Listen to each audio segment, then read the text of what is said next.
हाँ जी दोस्तों, welcome welcome welcome welcome back to our classes. तो मेरे दोस्त, अब दो क्वेश्चंस बचे हैं। क्वेश्चन नंबर 5 बचा हुआ है और क्वेश्चन नंबर 6 बचा हुआ है ना जी। तो इन दो क्वेश्चंस में से सबसे पहले मैं क्वेश्चन नंबर 6 करा देता हूँ आपको, फिर अपन क्वेश्चन नंबर 5 करेंगे, है ना जी। ठीक है, क्वेश्चन नंबर 6 थोड़ा आसान है, चलो आओ फटाफट से रीड करते हैं हमारा क्वेश्चन नंबर 6।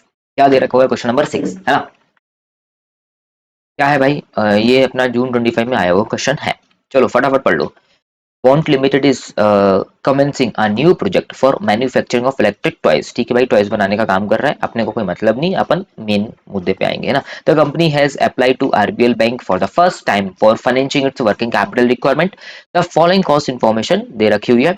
एनुअल प्रोडक्शन दे रखा हुआ है 60,000 यूनिट्स, ठीक है, एट द फुल कैपेसिटी। मतलब एनुअल अगर अपन प्रोड्यूस करेंगे तो 60,000 यूनिट अपन कर सकते हैं पूरे कैपेसिटी पे, है ना जी। ये इन्फॉर्मेशन इन्होंने दे रखी हुई है। चलो आगे बढ़ते। फिर दे रखा हुआ है इन्होंने भाई, material, labour, manufacturing overhead fixed variable, selling and distribution overhead दे रखा हुआ है, वेरिएबल फिक्स्ड दे रखा हुआ है ना जी। फिर प्रॉफिट दे रखा हुआ है और सेलिंग प्राइस दे रखी हुई है। थोड़ा सा कुछ गड़बड़ था, क्या गड़बड़ था ये चीज, हाँ, इसको टोटल करेंगे कितना होगा, 15 + 10 25 होता है, तो 25 यहाँ पे लिख देना, है ना। शायद ये टाइपिंग मिस्टेक है या फिर क्या मिस्टेक, आई डोंट नो। बस ये कुछ भी नहीं है, नॉर्मल दे रखा हुआ है। टोटल करके अपन ने बाहर वाले आउटर कॉलम में लिख दिया, शायद मिसप्रिंट हो गया ये, बाकी सब नॉर्मल है, कोई दिक्कत नहीं है। सिंपल क्वेश्चन है ना। आ जाओ, क्या दे रखा हुआ है आगे कि भाई, in the first year of operation expected production and sales are 40,000 unit and 35,000 unit. मतलब प्रोडक्शन हुआ 40,000 यूनिट, सेल्स हुआ 35,000 यूनिट, और इसकी फुल कैपेसिटी पे एनुअल प्रोडक्शन कितना कर सकता है ये, 60,000 यूनिट। मतलब 3 यूनिट्स अपने को दे रखे हुए हैं, 60,000 यूनिट, ठीक है, ये अपन प्रोड्यूस कर सकते हैं फुल कैपेसिटी पे। और ये अपना 40,000 यूनिट है, इतना इन्होंने प्रोड्यूस किया, बनाया।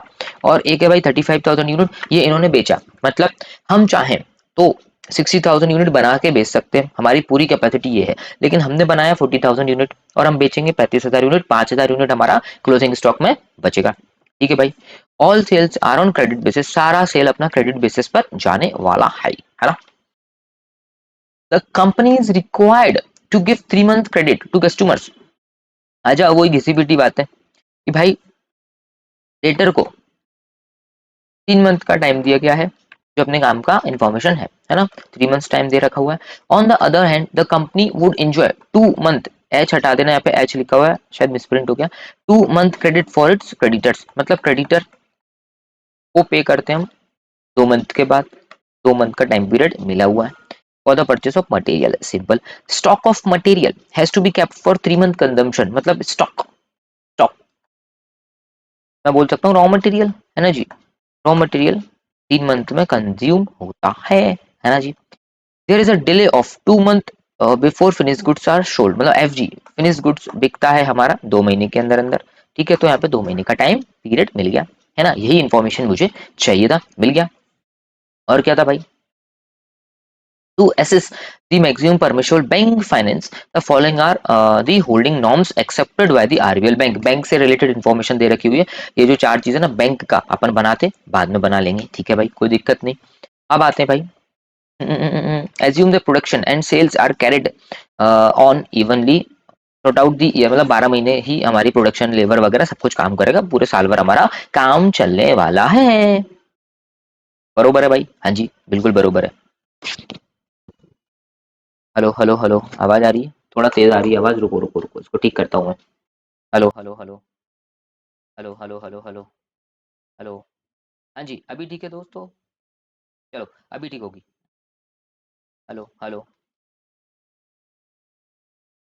Hello hello hello hello, mic check mic check. Hello hello hello, अभी ठीक है आई थिंक। क्या दिक्कत हुआ इसमें, 1 मिनट रुको रुको रुको रुको रुको। हेलो हेलो हेलो हेलो, अभी ठीक है ना जी। चलो ठीक है, अभी प्रॉपर वॉइस तुमको आ रहा होगा, है ना जी। चलो ठीक है। इग्नोर करना है taxation, depreciation and WIP, work in progress को इग्नोर करना है। टैक्सेशन तो वैसे भी नहीं किया अभी तक क्वेश्चन में, डेप्रिसिएशन का पॉइंट आता भी है तो इग्नोर कर देते हैं।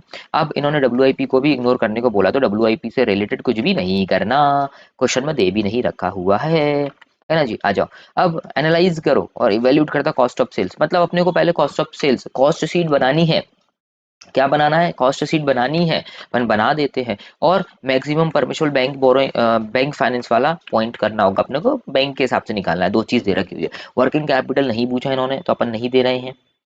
सिर्फ इन्होंने क्या पूछा भाई, कॉस्ट ऑफ सेल्स बता दो कितनी होगी, कॉस्ट शीट बना दो। सिंपल है भाई, तुम लोग तो यू बाएं हाथ का खेल है। और maximum permission bank finance, bank के हिसाब से बता दो कितनी वर्किंग कैपिटल होगी, मतलब हम कितना लोन दे सकते हैं वो बता दो। नॉर्मल वाला वर्किंग कैपिटल इन्होंने अभी यहाँ पर नहीं पूछा है ना। चलो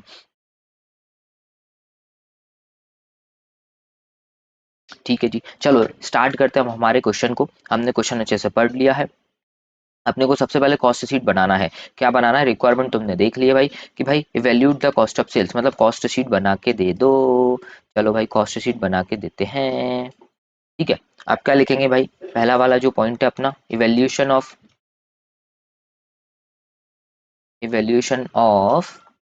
कॉस्ट, कॉस्ट ऑफ सेल्स, या फिर कॉस्ट शीट कुछ भी लिख दो, कॉस्ट ऑफ सेल्स। ठीक है, ओके, इस टाइप से तुम लिख दोगे, है ना जी। आ जाओ एक दो लाइन वाइन खींच दो। ठीक है, ये लाइन वगैरह अपन ने खींच दी है। अमाउंट इन रुपीज है, क्या है एक बार चेक कर लेते हैं। क्या दे रखा हुआ है यहाँ पे, अमाउंट पर यूनिट दे रखा हुआ है, रुपीज में है। ठीक है, कोई दिक्कत नहीं है। चलो आ जाओ, सबसे पहले अपने को कॉस्ट शीट बनाना है, तो अपन क्या करेंगे भाई, अपने को क्या बनाना है भाई, कॉस्ट शीट बनाना है, फिर कॉस्ट ऑफ सेल्स निकालना है अपन को। तो अपन कैसे निकालेंगे वो बताओ। सबसे पहली चीज क्या लेंगे अपन, मटेरियल। मटेरियल कितना लगा, ठीक है। फिर अपने पास और क्या है, लेबर। ठीक है, क्या क्या चीज लगा हुआ है वो बताते हैं अपन, फटाफट आ जाओ। ये पूरी की पूरी अपने को उतारना है, लाइक मटेरियल लगा, मटेरियल उतार दो, लेबर उतार दो, मैन्युफैक्चरिंग ओवरहेड्स उतार दो। ठीक है, फिर अपने आ जाएगी क्या, फैक्ट्री कॉस्ट आ जाएगी, है ना जी। ठीक है, यहाँ तक करते हैं। मटेरियल लगता है अपना 20 रुपीज पर यूनिट के हिसाब से। हमने प्रोडक्शन कितना किया, हमने प्रोडक्शन किया है 40,000 यूनिट का। कितना किया, 40,000 यूनिट का, है ना जी। ये सब मिटा देता हूँ, रफ करता हूँ। 40,000 यूनिट का हमने प्रोडक्शन किया हुआ है, तो मटेरियल हो जाएगा 40 × 20। ठीक है, और लेबर हो जाएगा 40 × 15। ठीक है, सिंपल। आ जाओ, कहाँ गया, कहाँ गया भाई, ये रहा। बहुत नीचे नहीं आ गया ये, ये तो दिख रहा है, हाँ दिख तो रहा होगा। चलो, मटेरियल कितना है भाई, 20 रुपीज पर यूनिट के हिसाब से 40,000 यूनिट अपना बना हुआ है। ओके, और लेबर 15 रुपीज पर यूनिट के हिसाब से। ठीक है भाई, ठीक है, यही चीज़ है, बिल्कुल सर यही चीज़ है। तो ये हो जाएगा तुम्हारा 8 लाख रुपया, 8 लाख रुपीज। ठीक है, और ये हो जाएगा तुम्हारा 6 लाख रुपया। अब क्या लगा है तुम्हारा भाई, मैन्युफैक्चरिंग ओवरहेड लगा हुआ है। मैन्युफैक्चरिंग ओवरहेड है, वेरिएबल दे रखा हुआ है, तो 15 इंटू कर देंगे हम 40,000 यूनिट से, क्योंकि हमने इतनी यूनिट्स बनाई है। एक है फिक्स्ड, तुमने पढ़ा होगा फिक्स्ड क्या होता है भाई, फिक्स्ड है भाई 60,000 यूनिट से ही अपने को इंटू करना पड़ेगा। 60,000 इंटू 10, ये होता है 6 लाख रुपए, मतलब 6 लाख रुपए हमारा फिक्स कॉस्ट है। ये तुमने इंटर में भी पढ़ा होगा कि अगर हम रेंट पे करते हैं, फॉर एग्जाम्पल इस फैक्ट्री का रेंट है 6 लाख रुपीज, है ना जी। ठीक है, अब तुम इसमें 60,000 यूनिट बनाओ, 50,000 बनाओ, 40,000 बनाओ, तुम जानो तुम्हारा काम जाने, है ना जी, लगेगा तुम्हारा पूरा। तो मैं बोल सकता हूँ फिक्स्ड जो कॉस्ट होगी ना, तुमने पढ़ा है इंटर में, सिंपल है, फिक्स कॉस्ट पूरा लगेगा भाई। एनुअल प्रोडक्शन हम 60,000 यूनिट कर सकते हैं, तो इस पर लगेगा अपना फिक्स्ड कॉस्ट, है ना जी। ठीक है जी, तो 15 और 10 अपना क्या है, ये मैन्युफैक्चरिंग ओवरहेड है। ठीक है, मैन्युफैक्चरिंग ओवरहेड,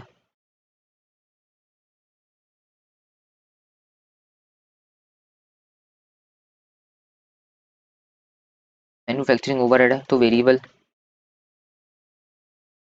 वेरिएबल कितना लगा था दोस्त, वेरिएबल था अपना 15 रुपये पर यूनिट के हिसाब से, 40,000 यूनिट से अपने। ठीक है, और अपना फिक्स्ड था, फिक्स्ड था अपना 10 रुपीज पर यूनिट के हिसाब से, और ये रखेगा अपना 60,000 यूनिट्स के ऊपर, है ना जी, क्योंकि ये फिक्स है। तो ये होगा तुम्हारा 6 लाख रुपए, और ये भी 6 लाख रुपए, है ना। ऐसे करके हम लिख देंगे यहाँ पे 12 लाख रुपीज। दिख रहा है तुमको, हाँ जी सर बिल्कुल दिख रहा है, आँख खोल खोल के दिख रहा है, बिल्कुल बिल्कुल बिल्कुल, है ना जी। ये यहाँ तक सर सारी चीज़ें क्लियर है। ठीक है भाई, अब इसके बाद क्या आता है अपना, अब इसके बाद आता है अपना भाई सेलिंग एंड डिस्ट्रीब्यूशन ओवरहेड आ जाता है। ठीक है, सेलिंग एंड डिस्ट्रीब्यूशन ओवरहेड आता है, तो यहाँ तक अपन पहले टोटल करते हैं। ये अपना कॉस्ट ऑफ गुड्स प्रोड्यूस हो गया, कॉस्ट ऑफ प्रोडक्शन हो जाएगा, क्या हो जाएगा, कॉस्ट ऑफ प्रोडक्शन हो जाएगा। तो लिख लेते हैं, है ना जी। तो टोटल मैं करता हूँ यहाँ पर, तो क्या होता है दोस्त अपना,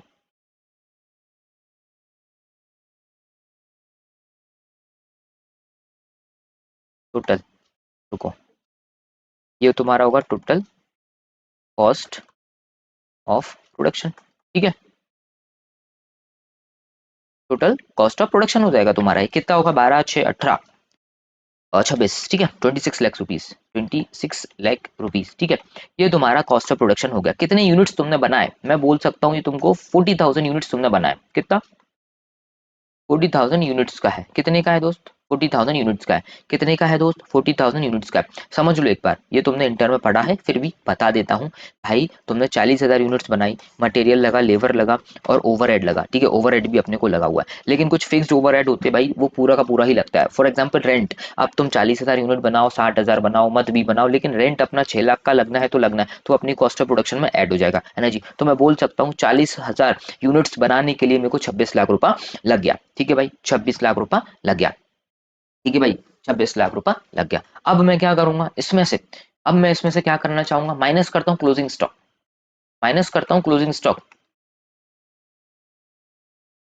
मैं माइनस करता हूँ इसमें से क्लोजिंग स्टॉक। सर माइनस क्यों करोगे क्लोजिंग स्टॉक, माइनस करने के बाद मेरे को आ जाएगा कॉस्ट ऑफ सेल्स, मैंने कितने यूनिट सेल किए, मैंने कितने यूनिट सेल किए तुमको दिख जाएगा। अब सर बताते हैं कैसे, 26 लाख रुपीज रखा, ये मेरी कॉस्ट ऑफ प्रोडक्शन थी। अपन ने बनाए 40,000 यूनिट्स, अपना क्लोजिंग स्टॉक कितना है, 5,000 यूनिट्स का। सर बच कैसे गया 5,000 यूनिट्स, ये लिखा हुआ है ना दोस्त, ये लिखा हुआ है, आ जाओ क्वेश्चन में। मेरी एक्सपेक्टेड प्रोडक्शन है 40,000 यूनिट्स और मेरी सेल्स है सिर्फ 35,000 यूनिट, मतलब 5,000 यूनिट मेरा क्लोजिंग स्टॉक बचा, है ना। तो क्लोजिंग स्टॉक की कॉस्ट अपन यहाँ से हटा देते हैं, लाइन खींच देते हैं अपन अच्छा खासा, ये अपनी सीधी लाइन, सीधी सीधी लाइन आ गया। तो 26 लाख रुपया डिवाइडेड बाय 40,000 इंटू करूंगा 50, सॉरी 5,000, ये होगा तुम्हारा 3,25,000। इसको मैं यहाँ से हटाता हूँ, 3,50, सॉरी 25,000, ये तुम्हारा कॉस्ट ऑफ सेल्स आ जाएगा। क्या आएगा दोस्त, cost of sales, colour change करते हैं अपन, ठीक है, कॉस्ट ऑफ सेल्स कितना होगा, ये होगा 22,75,000, ठीक है भाई, 22,75,000 रुपए का मेरा कॉस्ट ऑफ सेल आ चुका है, ठीक है भाई, बिंदास, इजी था, हाँ जी सर अभी तक इजी था। अब मैंने कुछ भी नहीं किया, मैं सिर्फ यहाँ से चला हूँ, इतना इतना इतना यहाँ तक पहुंचा हूँ, अब मैं आगे बढ़ रहा हूँ, ठीक है। अब इन्होंने सेलिंग एंड डिस्ट्रीब्यूशन ओवरहेड लगाया हुआ है भैया, सेल्स के कुछ खर्चे होते हैं ना, तो वो कॉस्ट ऑफ सेल्स पर लगेगा। क्या किस में ऐड करूं भाई, ये इस सेलिंग एंड डिस्ट्रीब्यूशन ओवरहेड को सेल्स के ऊपर, जितना यूनिट्स मेरा बिका, 35,000 यूनिट मेरा बिका, इसके ऊपर ही मैं सेल्स एंड डिस्ट्रीब्यूशन के खर्चे डालूंगा, बिल्कुल डालूंगा। तो जो वेरिएबल होगा वो तो 35,000 पे लग जाएगा, लेकिन जो फिक्स्ड होगा वो किस पे लगेगा दोस्त, 60,000 यूनिट पर। किस पर लगेगा दोस्त, 60,000 यूनिट पर लगेगा। क्यों भाई, ये तो लगना ही था, ये तो लगना ही था, ठीक है, क्योंकि ये फिक्स है। 6 लाख यूनिट का हम, सॉरी 60,000 यूनिट है, इंटू करेंगे 1, मतलब 60,000 यूनिट तो हमारा फिक्स लगना, 60,000 रुपीज फिक्स्ड लगना ही था, है ना जी। आ जाओ, तो भाई ये कॉस्ट ऑफ सेल्स आ गया है अपना, कॉस्ट ऑफ सेल्स आ गया। अब अपन ऐड करते हैं selling and distribution, selling and distribution cost, selling and distribution overhead, ठीक है भाई, वेरिएबल था, वेरिएबल कितना था, 3 रुपए पर यूनिट के हिसाब से। मैंने कितने यूनिट्स बेचे, 35,000 यूनिट्स बेचे, कितना होगा, 1,05,000 रुपीज, फिक्स्ड है, फिक्स कितना है, 1 रुपीज पर यूनिट के हिसाब से। कितने यूनिट मेरे को बनाने का एक्सपेक्टेड था, 60,000, मतलब 60,000 रुपीज मेरा लगना था, ठीक है भाई, ये चीज हो गया। इसको जब तुम टोटल करोगे तो कितना आना चाहिए भाई, अपन कर लेते हैं भाई।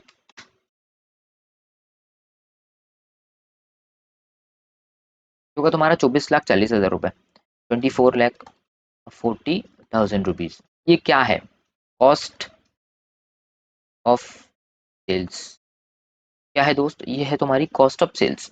कितने का तुम्हारा कॉस्ट ऑफ सेल है, मतलब मेरे को कितने यूनिट्स का, कितने यूनिट्स का, कितने यूनिट्स का, 35 यूनिट्स का, सॉरी 35,000 यूनिट का। ये टोटल मेरी कॉस्ट ऑफ सेल्स है ना जी, मेरी टोटल कॉस्ट ऑफ सेल्स है। क्या है दोस्त? कॉस्ट ऑफ सेल्स है। यही मेरे को निकालने का उसने बोला हुआ था क्वेश्चन में, एक बार तुम चाहो तो देख सकते हो। एस्टिमेटेड कॉस्ट ऑफ सेल्स अपने को निकालना था, ये कॉस्ट ऑफ सेल्स निकालना था। मैंने मटेरियल लिया, लेबर लिया, मैन्युफैक्चरिंग के ओवरहेड लिया, तो ये मेरी कॉस्ट ऑफ प्रोडक्शन आ गया, जिसमें से क्लोजिंग स्टॉक मैंने माइनस किया तो कॉस्ट ऑफ सेल्स आ गया। कॉस्ट ऑफ सेल्स में मैंने सेलिंग एंड वेरिएबल जो सेल्स एंड डिस्ट्रीब्यूशन के एक्सपेंडिचर ऐड कर दिए, तो मेरा कॉस्ट ऑफ सेल आ गया। ये 35,000 यूनिट का कॉस्ट ऑफ सेल है। कितने थाउजेंड यूनिट्स का है? 35,000 यूनिट्स का, फॉर 35,000 यूनिट्स। ठीक है, 35,000 यूनिट्स बेचा तो इसका 24,40,000 रुपए मेरा कॉस्ट ऑफ सेल्स आ गया। सिंपल, पहला आंसर मैंने निकाल दिया। ठीक है, अब मेरे से वो दूसरा कुछ पूछ रहा है, maximum permissible bank bank borrowing के बारे में बात करना है। कंसीडर करना है 25% of current asset as margin money. मतलब ये अपने को 25% मार्जिन अपने को अलग से रखना होगा। किस चीज के लिए? अपने को मार्जिन रखना पड़ेगा एसेट का, 25% अपने को एसेट का मार्जिन मनी अलग से रखना होगा। ठीक है जी, तो अब अपन इस चीज को करते हैं, है ना जी। ठीक है, चलो आ जाओ, स्टार्ट करते हैं ये वाला। फटाफट आ जाओ, कौन सा पेन यूज करो बताओ। चलो ग्रीन करते हैं, आगे सेकंड वाले पे बात करता हूँ मैं।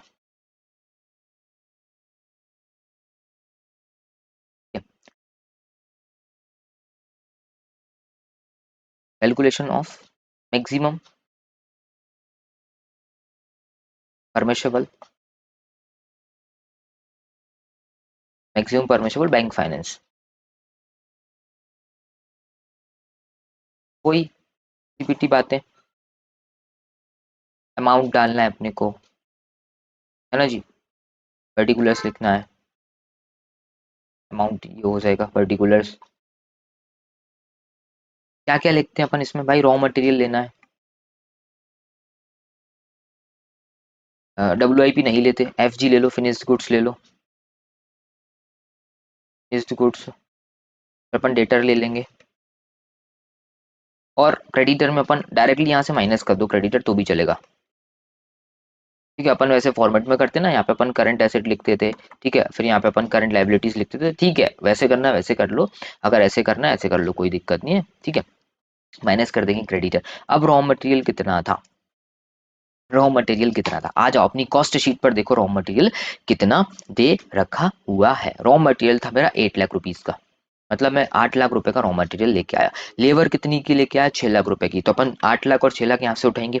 करेक्ट है दोस्त, 8 लाख और 6 लाख अपन ने उठा लिया। ठीक है, सॉरी लेबर का तो रिक्वायरमेंट भी नहीं आने वाला है ना जी। ठीक है, 8 लाख रुपया यहाँ से मैं उठा लेता हूँ। ठीक है, 8 लाख रुपए उठाया। ठीक है, अब इसको मल्टीप्लाई करेंगे कितने मंथ्स के लिए हमारा, हम हमारा रॉ मटेरियल अटका रहेगा इसमें, हमारा पैसा कितने महीने के लिए अटका रहेगा वो भी अपन एक बार देख लेते हैं। अपन ने निकाला हुआ है, यहाँ पे लिखा हुआ है, ये दे रखा हुआ है, रॉ मटेरियल 3 महीने के लिए अटका रहेगा इसमें हमारा पैसा। ठीक है, रॉ मटेरियल में 3 मंथ। ठीक है, चलो आ जाओ 3 मंथ, तो ये डाल देंगे अपन। ठीक है, 3 डिवाइडेड बाय 12, तो 8 लाख टू 3 डिवाइडेड बाय जब 12 करेंगे तो ये होता है अपना 2 लाख रुपीज। सिंपल। नहीं नहीं नहीं, एक मिनट, एक मिनट,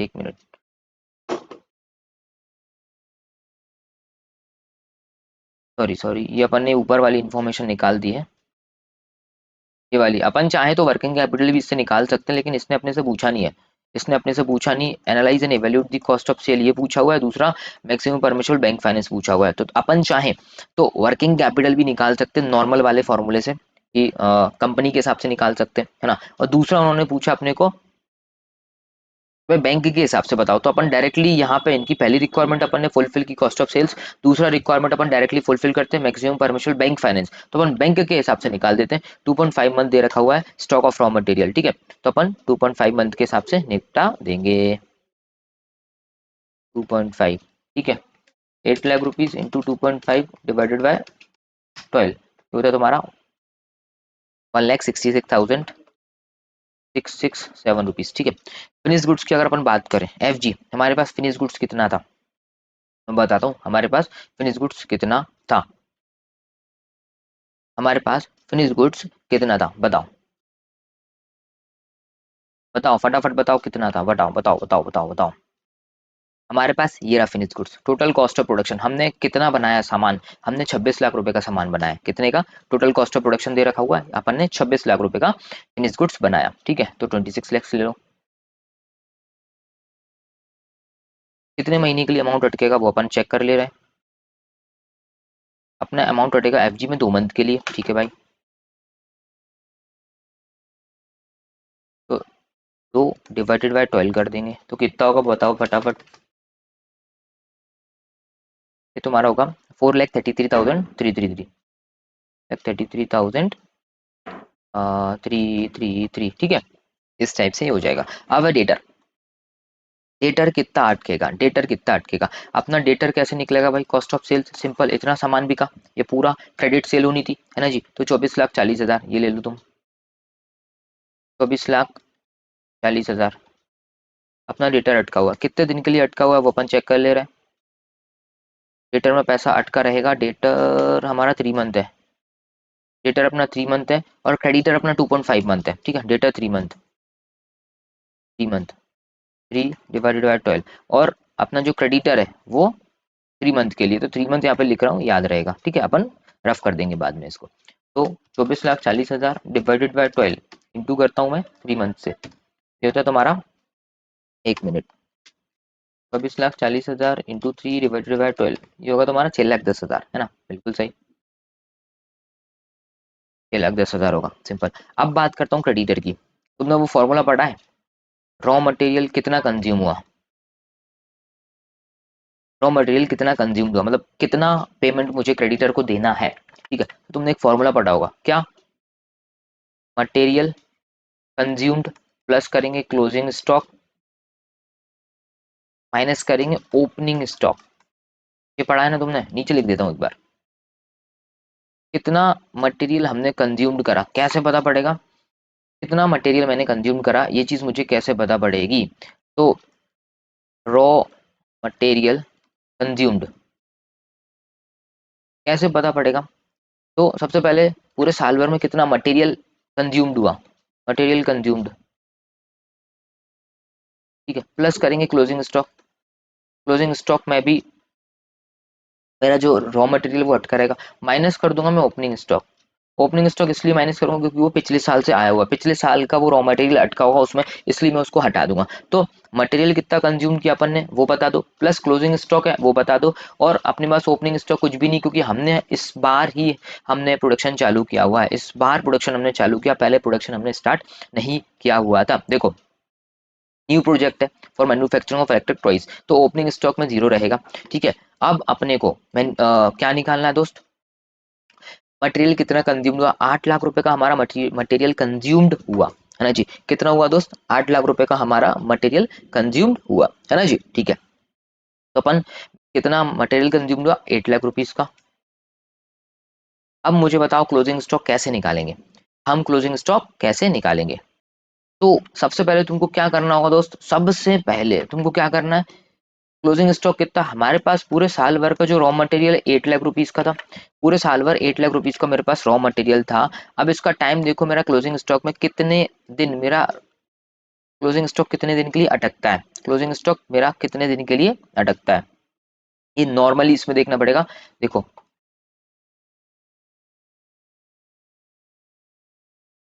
ये दे रखा हुआ है stock of material has to be kept for 3 month consumption, मेरा जो स्टॉक है वो 3 महीने के लिए रखा रहेगा, मेरा स्टॉक 3 महीने के लिए रखा रहेगा, है ना जी,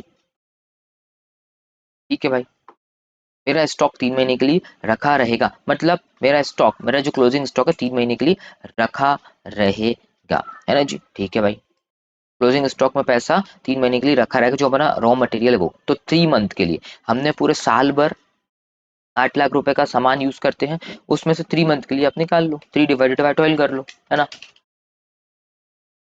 ये होगा तुम्हारा 2 लाख रुपीज, और ये 8 लाख रुपए यहाँ पे है ही, तो ऐड करेंगे तो 10 लाख रुपीज हो गया, आ रहा है समझ, हाँ जी, ये 10 लाख रुपए है, ये इतना मेरा रॉ मटेरियल कंज्यूम्ड है, कितने का, 10 लाख रुपीज का, 10 लाख रुपीज का मेरा रॉ मटेरियल कंज्यूम हुआ, है ना जी, तो क्रेडिटर को कितने का पेमेंट अटका हुआ है भाई, हमारे पास 10 लाख रुपीज का अटका हुआ है पेमेंट, क्योंकि पूरे साल भर में मतलब रॉ मटेरियल कितना परचेस किया वो, प्लस कर देंगे क्लोजिंग स्टॉक में मेरा रॉ मटेरियल रखा रहेगा, ठीक है। तो वो अब कितने दिन के लिए अटका है, 3 मंथ के लिए, मैंने तुमको बताया था 3 मंथ के लिए हमको पेमेंट अटका रहेगा। यहाँ दे रखा हुआ है क्रेडिटर अपना 3 मंथ दे रखा हुआ है जी बिल्कुल। सॉरी 2.5 मंथ है, सॉरी 2.5 मंथ है, तो 2.5 मंथ ले लेंगे अपन। डेटर अपना 3 मंथ है, हाँ डेटर 3 मंथ है, तो 2.5 मंथ, सॉरी गलत ले लिया। 2.5 मंथ के लिए हमारा क्रेडिटर को 2.5 मंथ के पास पेमेंट देते हैं। और ये पूरा कितना है, मटेरियल कंज्यूम्ड, कितना मटेरियल कंज्यूम्ड हुआ, कितना यूज हुआ, क्लोजिंग स्टॉक में भी ईयर एंड पे मेरे पास रखा होगा, ठीक है। तो ये अपन कर लेंगे, तो करो फटाफट इसका कैलकुलेशन। ये होगा तुम्हारा 208,333, 2,08,333 रुपीज, ठीक है। ये चीज तुम्हारी क्या हो जाएगी, तुम्हारी टोटल करंट एसेट है, टोटल करंट एसेट, ठीक है जी। ऐड करो फटाफट।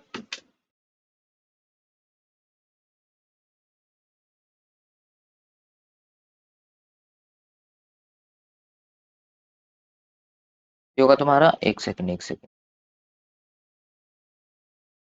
1,667 प्लस 4,33,333 प्लस 6,10,000 प्लस 208,333,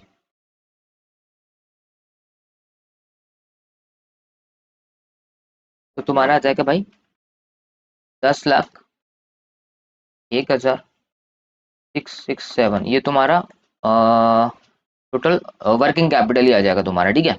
वर्किंग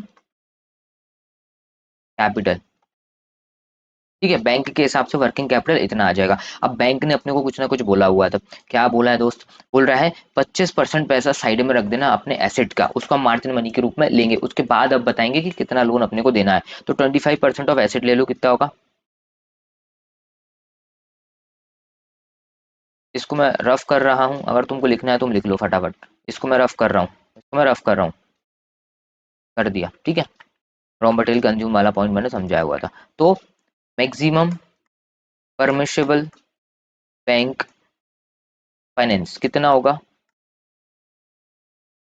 तो अपने पास 10 लाख, एक मिनट, 101, सॉरी 1,001,667 है, माइनस करेंगे 25% ऑफ एसेट, तो अपन ये 3 एसेट्स हैं अपने पास, है ना जी, करंट एसेट, इनको एक बार ऐड कर लो।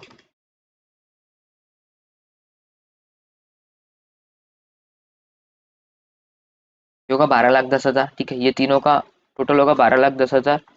इनका 25%, कितना होगा दोस्त, इनका 25% होता है अपना, तो होगा तुम्हारा 3,02,500, ठीक है। 3,02,500 तुम्हारा हो जाएगा।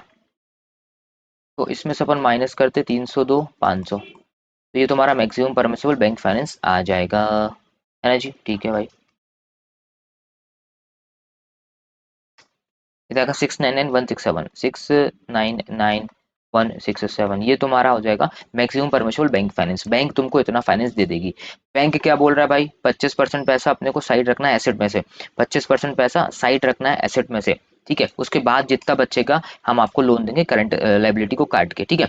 तो अपना वर्किंग कैपिटल तो इतना आ गया कि मैक्सिमम बैंक अपने को इतना दे देगा, लेकिन बैंक का जो रूल था कि भाई हमको 25% साइड रखना है एसेट का, तो उसने 25% साइड रखा, तो उसके बाद 6,99,167 का ये अपने को लोन दे देंगे। ये था अपना क्वेश्चन नंबर 6।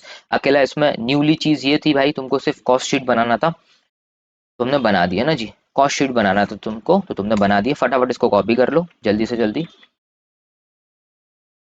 ये लो फटाफट कॉपी करो।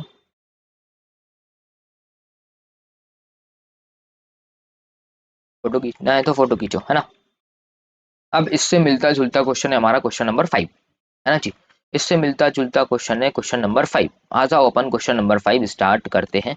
जब तक जब तक मैं एक क्वेश्चन नंबर 6 का जो अपन ने रफ बनाया हुआ है, इसको मैं क्या करके लेके आता हूँ, रफ करके लेके आता हूँ, क्योंकि अपने को क्या जगह यही है, तो अपन बगल के बगल में कर लेंगे, है ना जी। मैं पॉज करता हूँ वीडियो जब तक ये पूरा रफ करके लेके आता हूँ। चलिए जी, पूरी व्यवस्था करके मैं आपके लिए आ गया, आपका टाइम मैंने बचा दिया है। क्वेश्चन नंबर 5 हम लोग अब स्टार्ट कर रहे हैं, बॉक्सिन लिमिटेड वाला क्वेश्चन। बॉक्सिन लिमिटेड एक नई कंपनी है। हाँ जी, अच्छी बात है, अच्छी बात है, अच्छी बात है, नई कंपनी है, ठीक है। न्यूली फॉर्म्ड कंपनी है, applied for the private bank for the first time for its working capital requirement. Working capital के लिए इन्होंने दिया हुआ है। ये थोड़ा सा टफ क्वेश्चन है, ध्यान रखना, थोड़ा सा टफ है। सारे क्वेश्चन में से टफ क्वेश्चन यही है ना जी, ठीक है। अगर तुमने इंटर में अच्छे से कॉस्ट शीट वगैरह पढ़ी हुई है तो कोई दिक्कत नहीं है, बट ठीक है, अपन मैनेज कर लेंगे, ठीक है भाई। चलिए, एस्टिमेटेड लेवल ऑफ एक्टिविटी, ये भाई सीए इंटर या सीए फाइनल का क्वेश्चन उठा के ये लोग पूछ लेते हैं। वर्किंग कैपिटल में कुछ भी उठा के पूछ रहे हैं ये लोग आजकल, है ना जी, कुछ भी उठा के पूछ रहे हैं। ठीक है, चलो आओ। ये क्वेश्चन है, ठीक है जी, आ जाओ। एस्टिमेटेड लेवल ऑफ एक्टिविटी, इसमें दो चीजें दे रखी हुई हैं। कंप्लीटेड यूनिट्स ऑफ प्रोडक्शन दे रखा हुआ कि भैया इतने यूनिट्स मेरे प्रोड्यूस्ड हो चुके हैं, और डब्ल्यूआईपी स्टेज भी दे रखी हुई है कि भाई 2600 यूनिट्स मेरे डब्ल्यूआईपी में रखे हुए हैं। रॉ मटेरियल दे रखा हुआ है, डायरेक्ट वेजेस दे रखा हुआ है, ओवरहेड दे रखा हुआ है, सेलिंग प्राइस दे रखा हुआ है। Raw material in stock, stock में 30 दिन के लिए रखा रहेगा। वर्क इन प्रोग्रेस 100% मटेरियल का, डब्ल्यू जब कैलकुलेट करोगे तो 100% मटेरियल यूज हुआ है। कन्वर्जन कॉस्ट मतलब लेबर बोले तो वेजेस और ओवरहेड 50-50% हमें लेना है डब्ल्यू के अंदर। ये चीज दे रखी हुई है। एफ अपने को 5200 यूनिट्स दे रखा हुआ है। और सप्लायर को हम 30 डेज देते हैं पेमेंट करने में, मतलब 30 डेज में हम उसको पे करते हैं। परचेसर बोले तो डेटर 60 दिन में अपने को पेमेंट देता है, ठीक है भाई। और क्या दे रखा हुआ है भाई इसमें? Direct wages leg in payment, मतलब ये लाइबिलिटी अपनी 15 डेज की। डायरेक्ट वेजेस में हम 15 डेज का पेमेंट लेते हैं, मतलब ये अपने लिए करंट लाइबिलिटी होगा, ये एक्स्ट्रा दे रखा हुआ है। Expected cash balance current asset दे रखा हुआ, डायरेक्टली ऐड हो जाएगा 2 लाख रुपया, ठीक है। एज्यूम करना था production is carried out evenly through out the year, 360 दिन हमारा काम होता है। वेजेस और लेबर भी एग्री होती है पूरे साल भर। और all all all sales are on credit basis, सारी सेल्स अपनी क्रेडिट बेसिस पर है ना जी। तुमको रिक्वायरमेंट दे रखा हुआ है, वर्किंग कैपिटल रिक्वायरमेंट, अपने को वर्किंग कैपिटल निकालना है, ठीक है। वर्किंग कैपिटल की रिक्वायरमेंट निकालना है कैश कॉस्ट बेसिस पर, मतलब डेप्रिसिएशन हो तो उसको हटा देना, टैक्स हो तो उसको हटा देना। तो वैसे भी क्वेश्चन में इन्होंने नहीं दे रखा हुआ। तो आ जाओ फटाफट बिना कोई टाइम वेस्ट किए, ठीक है। क्वेश्चन नंबर 5, ठीक है। तो अपन आंसर लिखते हैं। तो सबसे पहले दो चीजें हैं, या तो तुम ऊपर यहीं पे बना लो वर्किंग कैपिटल रिक्वायरमेंट कितना है वो, या फिर अपन नीचे बनाएंगे। सबसे पहले अपन वर्किंग नोट निकलते हैं। वर्किंग नोट नंबर 1, ठीक है, कि भाई रॉ मटेरियल कितना कंज्यूम होगा वो लिखेंगे, ठीक है। रॉ मटेरियल कंज्यूम कैसे? भाई नॉर्मली क्या होता है, देखो हम जब क्वेश्चन करते हैं तो सिंपली अपने पास क्या होता है, रॉ मटेरियल दे रखा हुआ है 40 रुपीज पर यूनिट के हिसाब से, और कंप्लीटेड यूनिट्स ऑफ प्रोडक्शन दे रखा हुआ है 3200 यूनिट्स। तो इससे इंटू कर देते थे तो रॉ मटेरियल अपना निकल आता था। लेकिन डब्ल्यू भी दे रखा हुआ है, तो डब्ल्यू के साथ ही हम कैलकुलेट करेंगे। आ जाओ, तो कितना है भाई हमारा रॉ मटेरियल कंज्यूम कितना है? एक सेकेंड, 31,200 है, हाँ। कंप्लीटेड कितना है? कंप्लीटेड कंप्लीटेड है 31200। इसकी रेट क्या? 40 रुपीज पर यूनिट्स के हिसाब से। और अपने पास डब्ल्यू में रखा हुआ, डब्ल्यू में कितना रखा है? 2600 यूनिट्स। इसकी भी रेट कितना है? 40 रुपीज के हिसाब से। बता दो कितना हो रहा है, ठीक है, बता दो कितना हो रहा है। आ जाओ, 31,200 इंटू करेंगे 40, तो ये होगा तुम्हारा 12,48,000 रुपीज, ठीक है। और 2600 इंटू 40 ये होगा तुम्हारा 1,04,000 रुपीज। अगर मैं इन दोनों को टोटल करता हूँ तो कितना होगा? 12,48,000 और 1,04,000, ये होगा 13,52,000 रुपीज, ठीक है। अब अपन इसको डायरेक्टली अगर अपन यहीं पे करें, क्या करें दोस्त, इसको अगर अपन डायरेक्टली यहीं पे कर दें कि भाई 30 डेज से अपन मल्टीप्लाई कर दें, तो अपन डायरेक्टली जो अपन यहाँ पे लिखते हैं ना, मैं तुमको दिखाऊं कहाँ लिखते हैं अपन डायरेक्टली, डायरेक्ट डायरेक्ट डायरेक्ट, एक सेकेंड। ये पुराना क्वेश्चन किया हुआ था अपन ने, क्वेश्चन नंबर 4। अपन डायरेक्टली करंट एसेट लिखते हैं, उसके अंदर रॉ मटेरियल कंज्यूम्ड लिखते हैं, तो डायरेक्टली ये वाला अमाउंट निकाल रहा हूँ मैं, है ना जी। ये वाला अमाउंट निकाल के अपन वर्किंग नोट में रख रहे हैं, है ना जी। 13,52,000 आ चुका है। जब अपन इसको 30 डेज से डिवाइड इंटू करते हैं और 360 से इंटू करते हैं तो मेरा आता है कितना? ये होगा तुम्हारा, बताता हूँ मैं,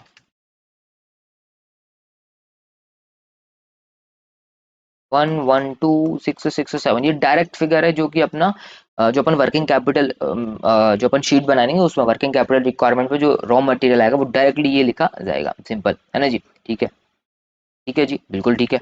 अब दूसरा मैं वर्किंग नोट क्या बनाऊंगा भाई, समझ आ रहा है ना दोस्त मेरे? ठीक है, और कोई भी क्वेरी होती है मेरे को व्हाट्सअप कर देना, स्क्रीन पे तुमको नंबर दिख रहा होगा साइड में, है ना जी। ठीक है, अब पहला वर्किंग नोट हो गया, दूसरा वर्किंग नोट बनाता हूँ मैं।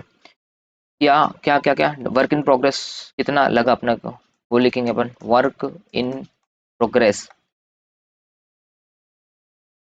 कैलकुलेशन। ठीक है, अब इसमें अपने को क्या क्या लगता है डब्ल्यू के अंदर, तो सबसे पहले चीज मेरा रॉ मटेरियल लगता है। तो मेरे पास रॉ मटेरियल कितना है, कितना मेरा डब्ल्यू में रखा हुआ था, 2600 यूनिट रखा हुआ था। किस रेट का है, 40 रुपीज के हिसाब से। 100% यूज हुआ तो अपन 100 से इंटू करो, परसेंटेज लगाओ तो ठीक, नहीं भी लगाओ कोई दिक्कत नहीं, ये मैंने तुमको बताया हुआ है देखो। डब्ल्यू आई पी में 2600 यूनिट्स अटका हुआ है, ठीक है। रेट है 40 रुपीज के हिसाब से, और वर्क इन प्रोग्रेस में हमारा 100% मटेरियल यूज हुआ है। कन्वर्जन कॉस्ट है 50%, मतलब वेजेस और ओवरहेड 50-50% लगेगा, है ना जी। ठीक है भाई, आ जाओ। 2600 इंटू 40 करेंगे तो कितना होगा, 1,04,000 रुपीज होगा अपना। ठीक है, उसके बाद मेरा वेजेस, वेजेस कितना है भाई, 15 रुपए के हिसाब से है ना। 15 रुपए के हिसाब से। और ये अपना 50% है, कितना है, 50% यूज कन्वर्जन कॉस्ट है ना। तो 2600 इंटू 15 इंटू 50%, ये होगा तुम्हारा 19,500। अब तुम्हारा ओवरहेड है, तो ओवरहेड भी अपन देख ले रहे हैं कितना है। ओवरहेड में भी कितना है, 2600 यूनिट्स है, इसकी रेट अपन देख ले रहे हैं। ये भी अपने को 50% लगा हुआ है इसकी कॉस्ट, ठीक है। 15% ही यूज हुआ है इसमें, है ना जी। तो ओवरहेड है 40 रुपीज पर यूनिट है, इंक्लूसिव ऑफ डेप्रिसिएशन। नीचे बोला है कैश कॉस्ट बेसिस पर लेना है, तो डेप्रिसिएशन हटा दो। तो कितना आएगा भाई, 30 रुपीज के हिसाब से अपन मल्टीप्लाई कर देंगे, है ना जी। चलो ठीक है भाई, 30 रुपीज के हिसाब से हम यहाँ पे मल्टीप्लाई कर देंगे। कितना हुआ, 2600 इंटू 30 इंटू 50%, ये होगा तुम्हारा 39,000 रुपीज, ठीक है भाई। तो तुम्हारा टोटल कितना हुआ, कितना हुआ तुम्हारा डब्ल्यू टोटल,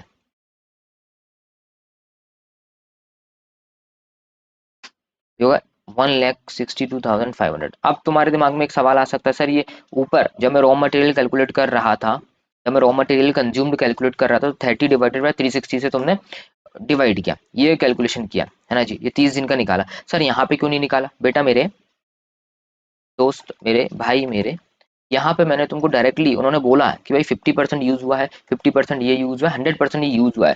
अपन ने यही लिया हो ना, जितना यूज हुआ उतना लिया हुआ है अपने को। देखो यहाँ पे अपन को रॉ मटेरियल में बोला 30 दिन, 30 दिन के लिए यूज हुआ, तो 30 दिन का ले लिया। अब डब्ल्यू जब मैं कैलकुलेट कर रहा हूँ तो ये ऑलरेडी 30 डेज का है। तुम डिवाइड करना, 31200 इंटू 30 डिवाइडेड बाय 360। अगर मैं डिवाइड करूँ, ये क्या डिवाइड करूँ मैं, 31,200, 31200 इंटू 30 डिवाइडेड बाय 360, ये ऑलरेडी 30 डेज का दे रखा हुआ है तो ये 2600 आएगा, इसका कैलकुलेशन करके देखना। ठीक है, तो ऑलरेडी 30 डेज का दे रखा हुआ है, दे रखा है 30 डेज का, और उसमें भी उन्होंने बोला कितना कितना मटेरियल यूज हुआ, मटेरियल 100% यूज हुआ, और जो लेबर और ओवरहेड है वो 50-50% यूज हुई। तो मैंने इसलिए ये कैलकुलेशन लिया हुआ है यहाँ पे, भाई ये 100% यूज हुआ है, ये 50-50% यूज हुआ है, और ये ऑलरेडी 30 डेज का दे रखा हुआ है। सिंपल, मेरा क्लियर हो गया। अब तीसरी चीज आती है मेरी एफ जी, फिनिश गुड्स कितना है मेरा, वो तो सिंपल है दोस्त, कितना है एफ जा, अपना एफ जी कितना है, वर्किंग नोट नंबर 3, अपना फिनिश गुड्स,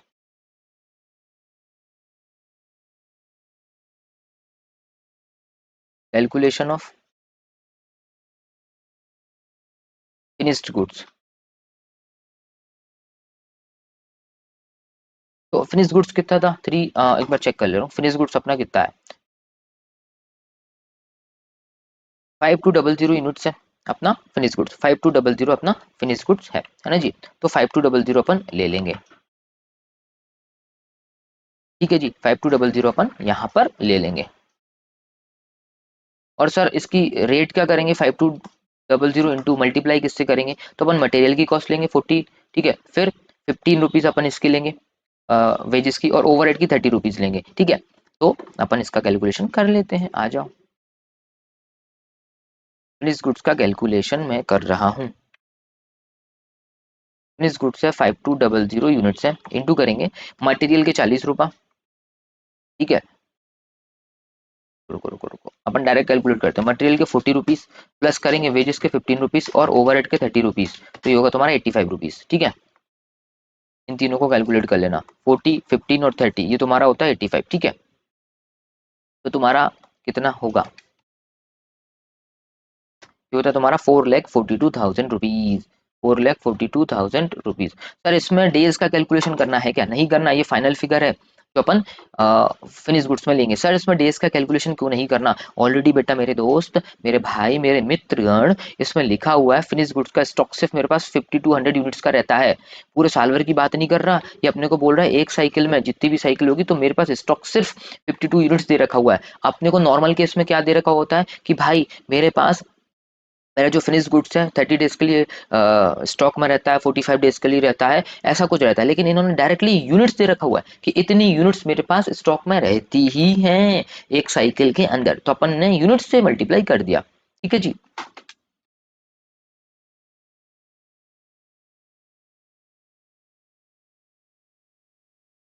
ठीक है, चलो यहाँ तक की चीजें क्लियर हो गई। ठीक है, अब अपने को क्या निकालना है, अपना रॉ मटेरियल निकल आया, ठीक है, जो कि फाइनल फिगर है। अपने को वहां लेके जाना है अपनी टेबल के अंदर, जो अपन बनाएंगे ना कैलकुलेशन, करंट एसेट के अंदर जाएगा। रॉ मटेरियल हो गया, WIP हो गया, फिनिश गुड्स हो गया, अब अपना डेटर निकलेगा। वर्किंग नोट नंबर 4 क्या है दोस्त, डेटर, कैलकुलेशन ऑफ डेटर। अब इसको कैलकुलेट करने के लिए अपने को कॉस्ट शीट बनानी पड़ेगी, जो हमने क्वेश्चन नंबर 6 में बनाई हुई है। क्या करना पड़ेगा, कैलकुलेशन ऑफ डेटर, डेटर को कैलकुलेट करने के लिए अपने को कॉस्ट शीट बनानी होगी। कॉस्ट ऑफ प्रोडक्शन कितना हुआ, कॉस्ट ऑफ सेल्स कितनी हुई है, वो निकालना होगा, ठीक है। तो इसके अंदर में अपन डायरेक्टली लिखते हैं calculation of cost of sales, ठीक है। कॉस्ट ऑफ सेल्स कितनी होगी, तो सबसे पहले रॉ मटेरियल लगा, तो मेरा रॉ मटेरियल कितना लगा हुआ है, रॉ मटेरियल 31,200 यूनिट्स था, वो 40 रुपीज के हिसाब से लगा। इसमें रॉ मटेरियल में WIP भी होगा, हाँ जी, WIP कौन सा, रॉ मटेरियल वाला, रॉ मटेरियल कितना था 2600 यूनिट्स, मेरा WIP में भी अमाउंट है, तो उसमें मेरा रॉ मटेरियल लगा होगा, उसकी उसकी उसकी उसकी भी कॉस्ट कितनी 40 रुपीज के हिसाब से। तो फटाफट आ जाओ यहाँ पे लिख दो, फटाफट कैलकुलेट करो। समझ आ रहा है ना मेरे दोस्त, बिल्कुल सर, क्यों नहीं आएगा, नहीं भी आ रहा तो समझो। मैं अब यहाँ पे डेटर को कैलकुलेट करने के लिए मुझे कॉस्ट ऑफ सेल्स निकालना होगा, क्योंकि कॉस्ट ऑफ सेल्स यहाँ पे नहीं दे रखा हुआ है। क्वेश्चन तुम रीड करना, कॉस्ट ऑफ सेल्स वगैरह के रिगार्डिंग इन्होंने इन्फॉर्मेशन नहीं दे रखा हुआ है, पर यूनिट चीजें दे रखा हुआ है। तो मुझे यहाँ पर कॉस्ट ऑफ सेल्स निकालना होगा, इसलिए मैंने बोला था थोड़ा सा टफ है ये क्वेश्चन, है ना। तो मेरा रॉ मटेरियल 31,200 यूनिट्स है, उसमें मेरा रॉ सॉरी मेरी जो यूनिट्स है क्या लिखा हुआ है, आ जाओ यहाँ दिखाता हूँ मैं, आ गया फिफ्थ क्वेश्चन, ये दे रखा हुआ है cost completed units of production, मेरी इतनी यूनिट्स बन चुकी है, मेरी इतनी यूनिट्स बन चुकी, इसमें मेरा रॉ मटेरियल अटका हुआ है। वर्क इन प्रोग्रेस 2600 यूनिट है, इसमें मेरा रॉ मटेरियल अटका हुआ है। तो दोनों में मेरा रॉ मटेरियल अटका हुआ है, भाई दोनों की कॉस्ट बता दो, कितना अटका हुआ है पूरा साल भर में वो बता दो। अपन पूरा ईयरली लेके जा रहे हैं, है ना जी। तो इतना इतना अटका हुआ है, ठीक है, ये पूरा ईयरली है, एनुअली लिख सकता हूँ, अमाउंट इन रुपीज, ठीक है, अमाउंट इन रुपीज एनुअली है, पूरे साल भर का अटका हुआ है, ये मेरा रॉ मटेरियल अटका हुआ है, ठीक है जी। बिल्कुल सर, इसके अलावा अब नेक्स्ट चीज क्या होगी भाई, दूसरी चीज है वेजेस। वेजेस 31200 यूनिट्स में अटकी होगी, और WIP में भी वेजेस का पेमेंट लगा होगा। वेजेस WIP कोई भी यूनिट बन रही है तो उसमें भी वेजेस लगी होगी, तो WIP 2600 यूनिट्स है। क्या रेट था, शायद 15 रुपीज था अपनी वेजेस का हाँ 15 रुपीज है ना। ठीक है भाई, 15 के हिसाब से अपन इसको मल्टीप्लाई कर देते हैं, तो 31200 इंटू 15 ये होगा तुम्हारा 4,68,000, और 2600 इंटू 15 ये होता है तुम्हारा। एक मिनट एक मिनट। वेजेस,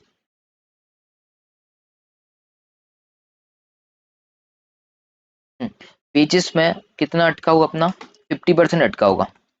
100% नहीं अटका होगा, 50% अटका होगा। क्यों अटका होगा दोस्त मेरा? यहाँ पे लिखा हुआ है, मैंने तुमको पढ़ाया भी है। क्या क्या क्या क्या क्या क्या? ये क्या दे रखा हुआ? मटेरियल 100% यूज होगा। कन्वर्जन कॉस्ट मतलब तो बोले तो वेजेस और ओवरहेड 50-50% यूज होगा, तो अपन वेजेस और ओवरहेड में 50-50% अपन लेंगे डब्ल्यू का। ठीक है, डब्ल्यू का 50-50% अपन लेंगे, तो कितना होगा ये? 19,500 रुपीज। ठीक है, अब अपन बात करते हैं ओवरहेड की। ओवरहेड में अपने पास 31200 यूनिट्स थे। इसकी रेट आई थिंक 30 रुपीज थी। ठीक है, एक मिनट। ओवरहेड 30 रुपीज के हिसाब से दे रखा हुआ है। 30 रुपीज के हिसाब से दे रखा हुआ है। और में भी मेरा ओवरहेड अटका हुआ है। कितना यूनिट है? 2600 यूनिट है। इसकी रेट 30 है, इसको भी 50% करेंगे क्योंकि 50% ही अपना ओवरहेड के अंदर अटका हुआ है। तो फटाफट कर दो इसको।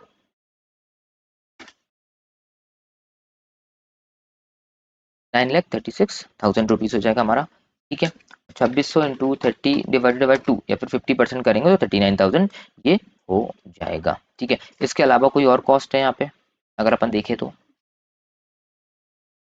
नहीं, ये तीनों ही अपनी कॉस्ट दे रखी थी। सेलिंग प्राइस दे रखा हुआ, बस बस बस। कॉस्ट के नाम पर यही चीज दे रखी हुई है, तो ये होता है मेरा फैक्ट्री कॉस्ट। ठीक है, मैं इसको क्या बोलूंगा? फैक्ट्री की कॉस्ट है। इसमें सब मैं क्लोजिंग स्टॉक निकालूंगा, तो टोटल करते हैं अपन। इसका टोटल कितना आने वाला है? टोटल फैक्ट्री कॉस्ट है, फटाफट टोटल करो इसका। ये पूरे ईयरली निकाल रहा हूँ मैं ना।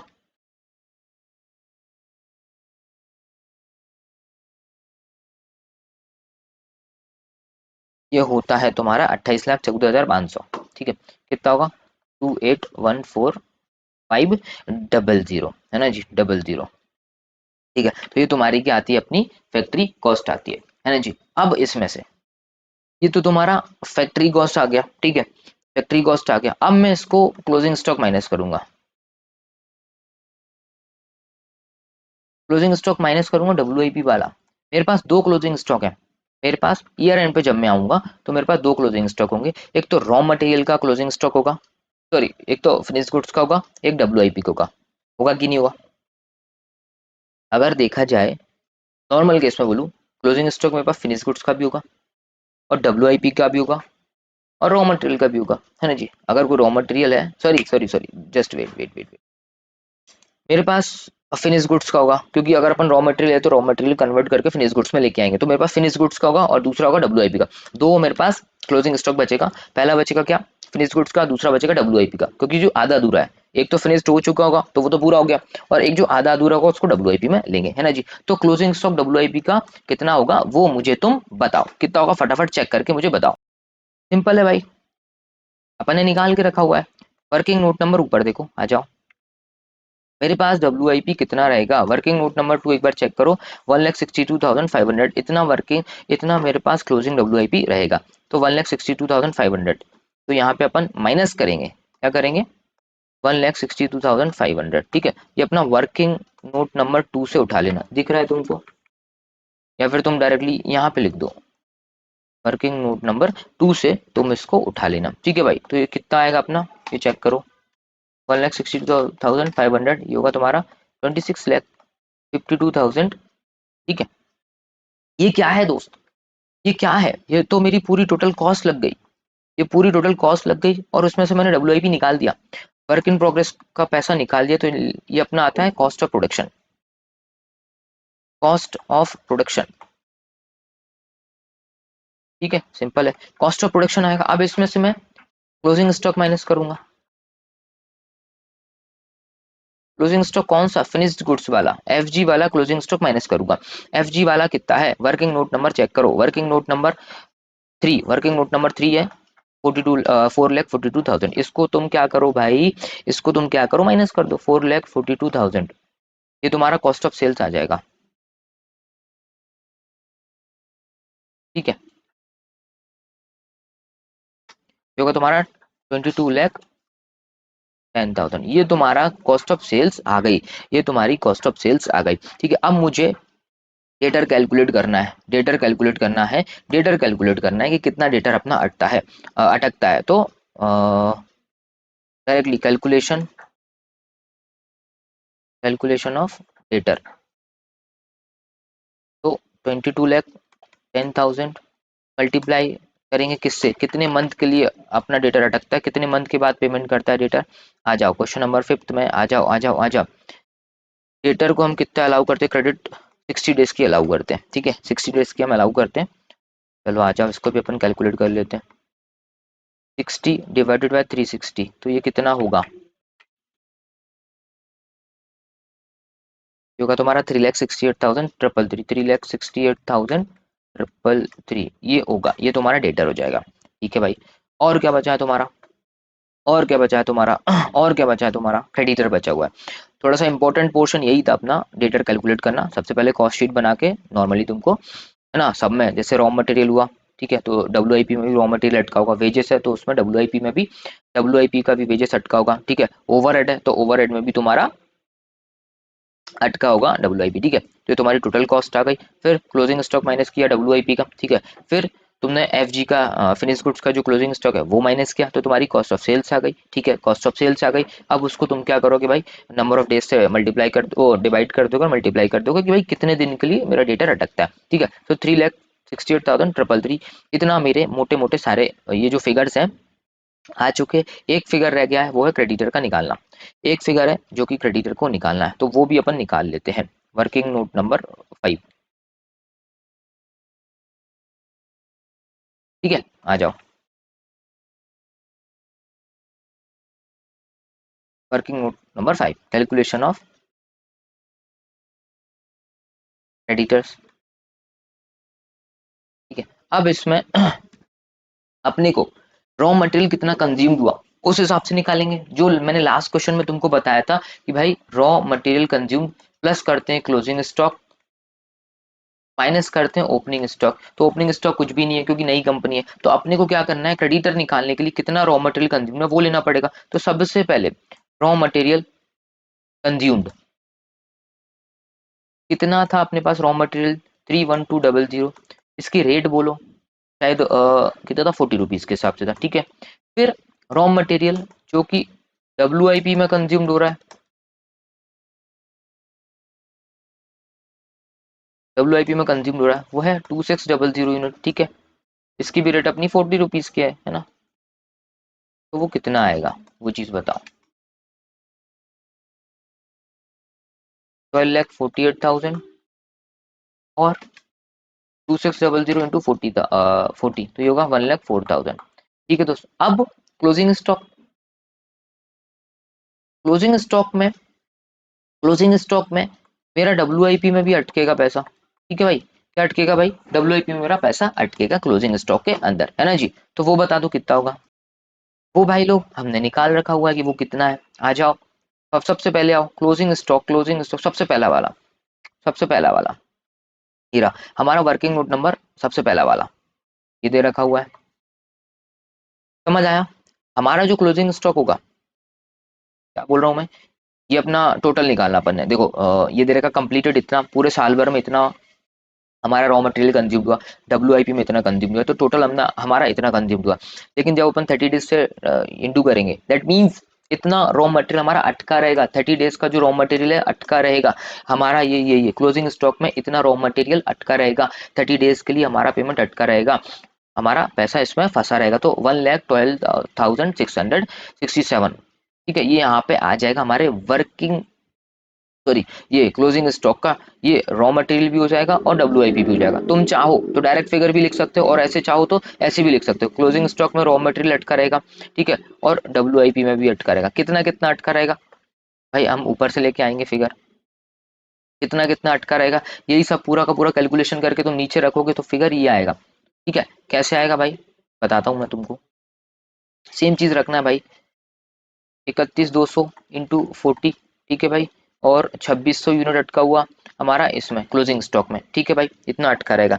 जब मैं इसको 30 डेज से मल्टीप्लाई करूंगा, 30 डिवाइडेड बाई 360 और 30 डिवाइडेड बाई 360 और इन ये जो कैलकुलेशन है वर्किंग नोट नंबर में अपन ने पहले ही कर लिए, सेम कैलकुलेशन हमने कर लिए, फिगर मोटे मोटे वही आएंगे, सेम वही आएंगे, मोटे मोटे क्या आएंगे। ठीक है, आ जाओ। क्योंकि हमारा जो क्लोजिंग स्टॉक है 30 डेज के लिए अटका रहेगा, है ना जी। ये आ गया।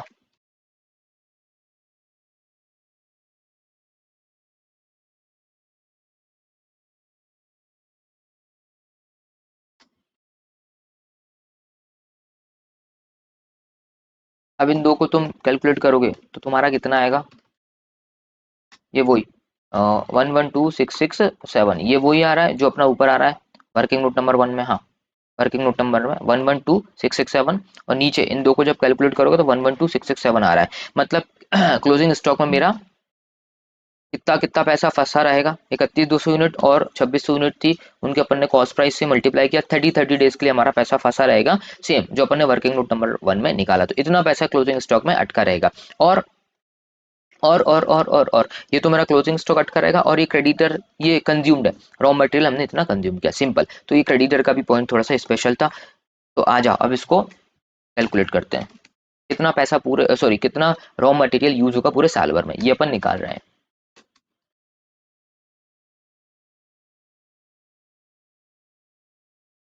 ये होगा तुम्हारा 14,64,000, 14,64,666। ये पूरा इतना रॉ मटेरियल तुम्हारा कंज्यूम्ड होगा पूरे साल भर में। जब मैं इसको मल्टीप्लाई करूंगा, क्रेडिटर को कितना टाइम पीरियड दिया हुआ है वो बता दो तुम जरा। 30 डेज का टाइम दिया हुआ है, ठीक है। इधर दे रखा होगा, फिर भी तुमको चेक कराता हूँ।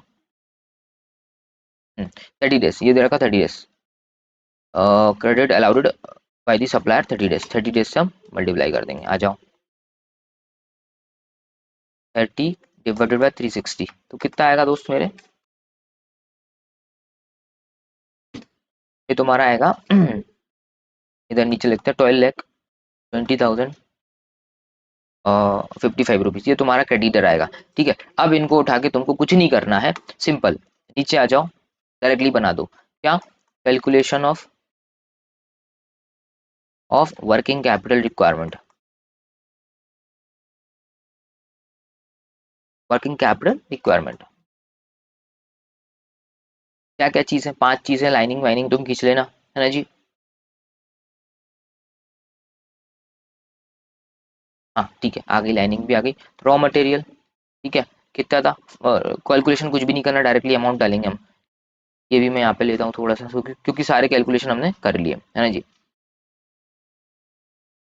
रॉ मटेरियल आ जाएगा हमारा, WIP आ जाएगा हमारा, FG आ जाएगा हमारा, डेटर आ जाएगा, और कैश आ जाएगा, कैश भी दे रखा हुआ है ना जी। और ये तो मेरा क्या था, डेटर साइड था, ठीक है। क्या था दोस्त, करंट एसेट साइड था, ठीक है। अब करंट लाइबिलिटी, या फिर ऐसे लिख दो, माइनस कर दो डायरेक्टली क्रेडिटर्स।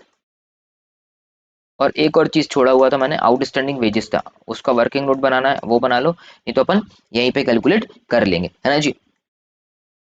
उसका वेजेस का भी अपन बना लेते हैं, 5 वर्किंग नोट हो गए, एक सिक्स सिक्स वाला और वर्किंग नोट में यहाँ पे बना दे रहा हूँ वेजेस के लिए, कि हमारे पास वेजेस में कितना अमाउंट अटका रहेगा। थोड़ी जगह क्रिएट करते हैं अपन यहाँ पे।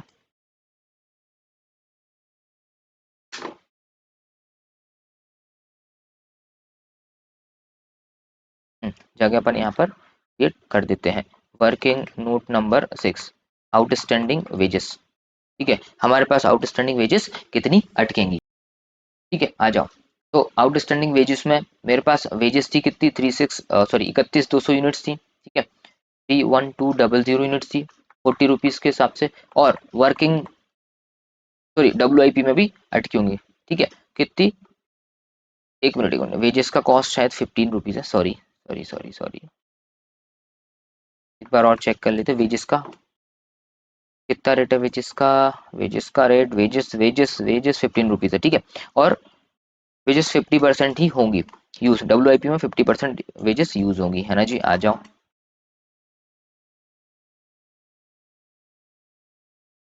ठीक है, आ जाओ,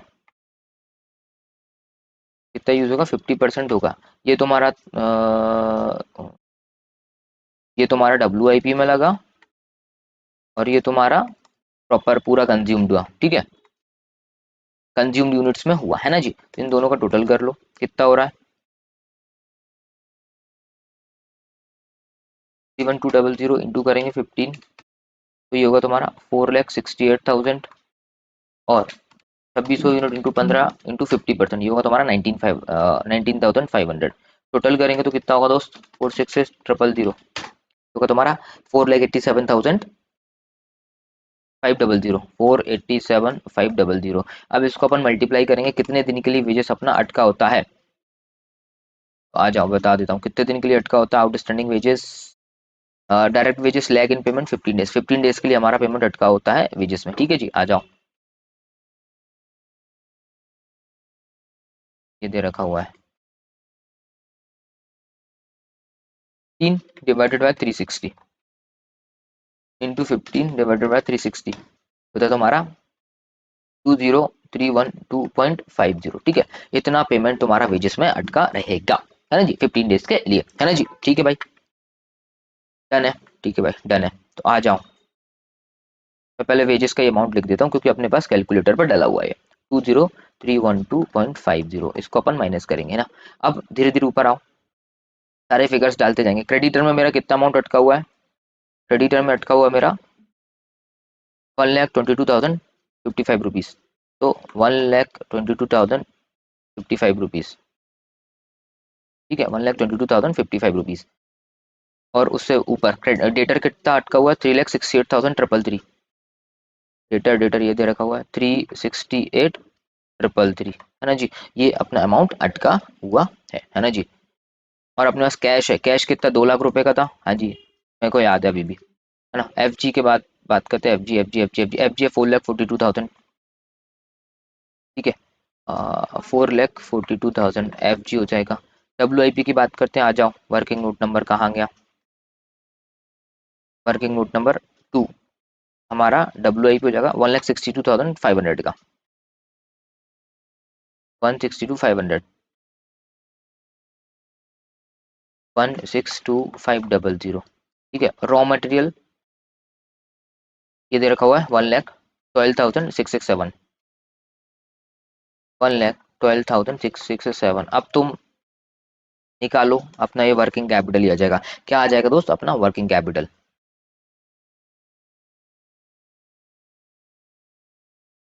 अपना वर्किंग कैपिटल आ जाएगा, है ना जी।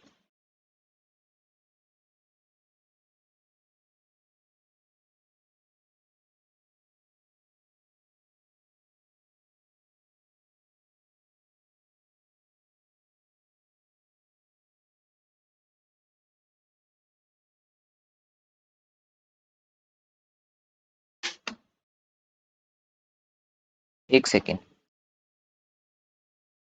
तो कैलकुलेट करो फटाफट।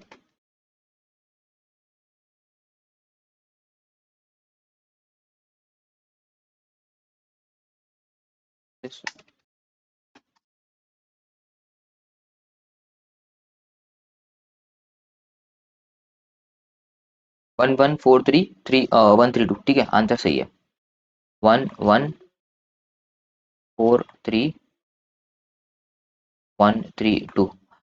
11,43,132, ये तुम्हारा वर्किंग कैपिटल का आंसर आ चुका है।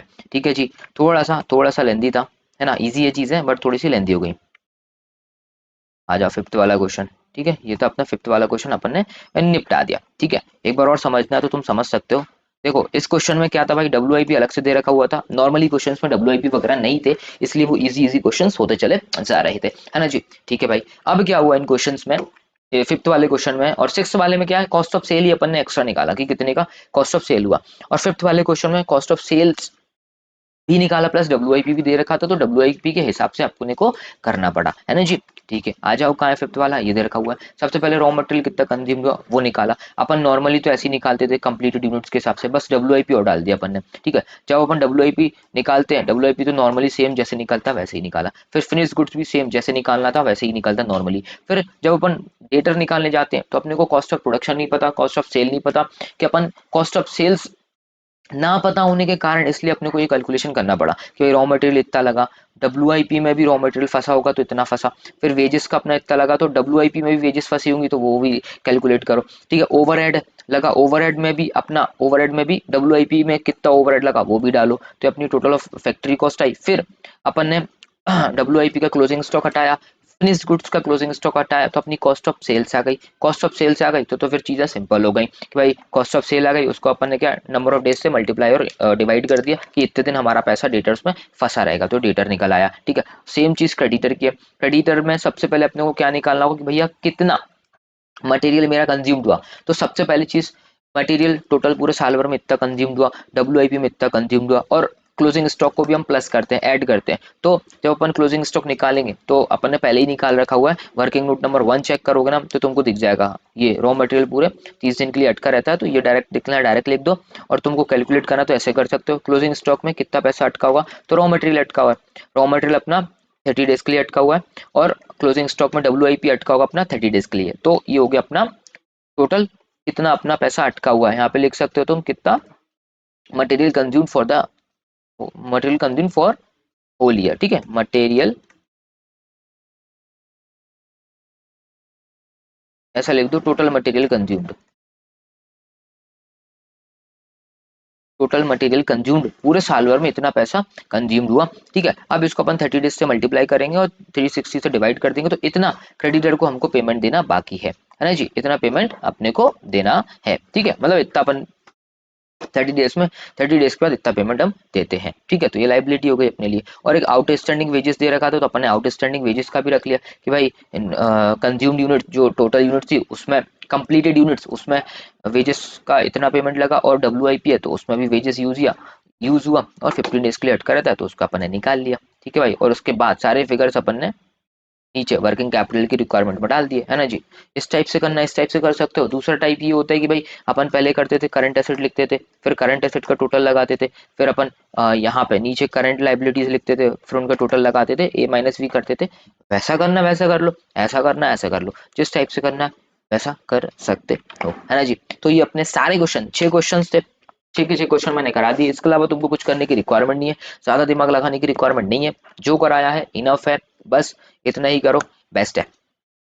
ठीक है दोस्त, और कोई प्रॉब्लम समस्या दिक्कत हो, स्क्रीन पे तुमको नंबर दिख रखा है, व्हाट्सएप करो, कॉल करो, चलेगा, कोई भी प्रॉब्लम नहीं है, बेझिझक। और अच्छे से पढ़ो, अच्छे से एग्जाम दो, है ना जी। चलो bye bye, take care, best of luck for examination, 4 देना बेटा एक बार एग्जाम को, है ना जी। चलो बाय बाय।